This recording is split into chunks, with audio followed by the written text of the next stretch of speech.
ولأتباعه والصديقين والصالحين والشهداء. أما بعد فأعوذ بالله من الشيطان الرجيم. بسم الله الرحمن الرحيم. اهدنا الصراط المستقيم صراط الذين أنعمت عليهم. آمنت بالله صدق الله العظيم وبلغنا رسوله النبي الكريم الرحيم الرؤوف الرحيم. نحن على ذلك من الشاهدين والشاكرين. دعا ہے کہ اللہ رب العزت آپ کی اور میری حاضری حضور قبلہ عالم سید فضل حسین شاہ رحمۃ اللہ علیہ، سید بشارت سلطان رحمۃ اللہ علیہ اور حضرت امام عالی مقام حضرت امام حسین علیہ السلام کی بارگاہ میں قبول و منظور فرمائے. آپ دور و نزدیک سے آج سادات اکرام کی دعوت پر جمع ہیں، اور ایک جملہ کسی نے شاعر نے یا کسی خطیب نے یہ کہا تھا ابھی نقیب نے کہ اگر کوئی خالی چلا جائے تو وہ دربار نہیں ہوتا. کسی نے کہا تھا، اب مجھے وہ یاد نہیں ہے کس نے کہا تھا، اگر کوئی خالی چلا جائے وہ دربار نہیں ہوتا. یہ ہو نہیں سکتا کہ بندہ ولی کامل کے پاس آئے اور خالی جولی واپس لے کے چلا جائے. حضور سیدنا غوث اعظم فرماتے ہیں 7-14 تے 21-40 7-14 تے 21-40 ایں وچ بلا نہ ٹالی پھر نہ غوث اعظم آکی ہاں محبوب الہی دا. دوستو ہم یہاں پہ کیوں آئے بیٹھے ہیں؟ کوئی ایسی لذت ہے جو ہمیں یہاں لے آئی ہے. ابو نعیم حلیۃ الاولیاء میں حضرت امام جعفر صادق کا ایک قول نقل کرتے ہیں. آپ فرماتے ہیں حضرت امام جعفر صادق کا یہ قول ہے کہ جو شخص حضور کی ظاہر پر زندگی بسر کرے، ظاہری شریعت پر جو بندہ اپنی زندگی گزارے اسے سنی کہتے ہیں. یہ امام جعفر صادق کا قول ہے. جو شخص حضور کی ظاہری زندگی کے مطابق زندگی گزارے اسے سنی کہتے ہیں، اور جو شخص حضور کے باطن کے مطابق اپنی زندگی گزارے اسے صوفی کہتے ہیں. تو ہم آج جس آستانہ عالیہ پر موجود ہیں، قبلہ عالم سید فضل حسین شاہ رحمۃ اللہ علیہ سروری بھی ہیں قادری بھی ہیں. سروری وہ ہوتا ہے جو رسول اللہ کے طریقے پر زندگی گزارے، قادری وہ ہوتا ہے جو طریقت میں مصطفیٰ کے مطابق زندگی گزارے.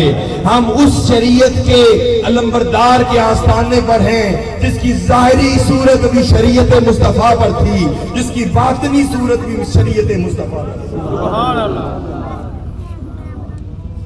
بڑا الگ سا امتیاز ہے میرے دوستو، یہ الگ امتیاز ہے. بہت سے لوگوں کو یا ظاہری شریعت نصیب ہوئی ہے یا باطنی شریعت نصیب ہوئی ہے. کچھ نے ظاہری طور پہ شریعت کو اپنایا، باطن میں نہیں اپنایا. کچھ نے باطن کو اپنایا، ظاہر کو نہیں اپنایا. دو الگ الگ حالتیں رہی ہیں. آپ کہیں گے یہ کیسے ہو سکتا ہے کوئی ولی ہو اور حضور کی سنت پہ عمل نہ کرتا ہو؟ بے شک کوئی ولی ہو ہی نہیں سکتا جو حضور کی سنت پہ عمل نہ کرتا ہو. لیکن سنت کا مطلب صرف ظاہر نہیں ہوتا، سنت کا مطلب باطن بھی ہوتا ہے. جو ظاہر پر عمل کرے وہ سنی کہلائے گا، جو حضور کے باطن پر عمل کرے وہ صوفی کہلائے گا. یہ وہ لوگ ہیں جنہوں نے ظاہر اور باطن حضور کے تابع کر دیا تھا. یہ ظاہر بھی حضور کے تابع وقت گزارتے تھے، باطن بھی حضور کے تابع وقت گزارتے تھے. میرے دادا جی حضور قبلہ عالم سخت سروری تھے اور پورے سروری تھے. اور اس لیے نہیں کہ وہ میرے دادا کریم تھے. اللہ جانیے آپ کی تاریخ پڑھ کے دیکھیں، اور جب آپ کے مریدین ہیں ان کا یہ بات ان سے پوچھیں، وہ کہیں گے شاہ جی کے اندر حال یہ تھا، جو کوئی آپ کو ایک دفعہ تک لیتا تھا پھر اس دوسری دفعہ آپ کو تکنے کا مشتاق رہتا تھا۔ آپ جس کی طرف ایک دفعہ نگاہ اٹھا لیتے تھے، جس کے قلب پر اپنی نگاہ ٹکا لیتے تھے، پھر اس کی نسلیں بھی آپ کی غلامی میں آتی گئی ہیں۔ ہاں یہی حالت سرور کونین سے آپ نے حاصل کی تھی۔ باطن میں آپ جب کسی کو مصطفیٰ دیکھ لیتے تھے، مکے والے یہ کہنے پر مجبور ہو جاتے تھے، ارے بتا تو صحیح تجھ پر محمد نے جادو کون سا کر دیا۔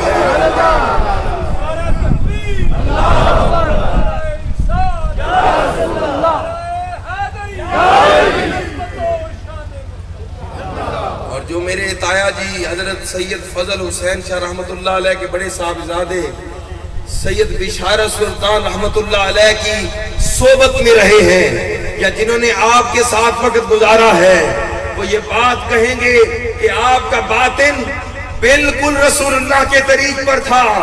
آپ نے جس کو آنکھ بھر کے دیکھ لیا، اور میں ایک ایسے شخص کو جانتا ہوں جو جماعت اسلامی کا یعنی اہل حدیث اور اہل دیوبند کا بہت بڑا اس وقت بھی پاکستان کے جنرل سیکرٹری ہے۔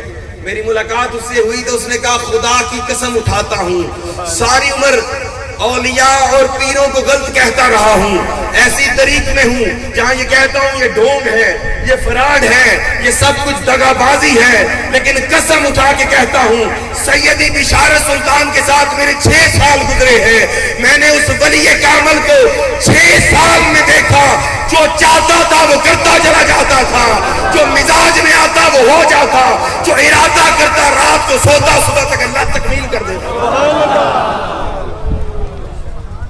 یہ ولی کی نشانی ہوتی ہے، یہ ولی ہوتا ہی وہ ہے جس نے آپ کے ساتھ کچھ لمحے گزارے، جس نے آپ کی آغوش میں کچھ لمحے گزارے۔ خدا جانیے وہ جب کہے گا وہ کہے گا مجھے سید فضل حسین کا عکس سید بشارت سلطان میں نظر آتا ہے۔ ولی ہوتا ہی وہ ہے جس میں اپنے اسلاف کا عکس نظر آئے۔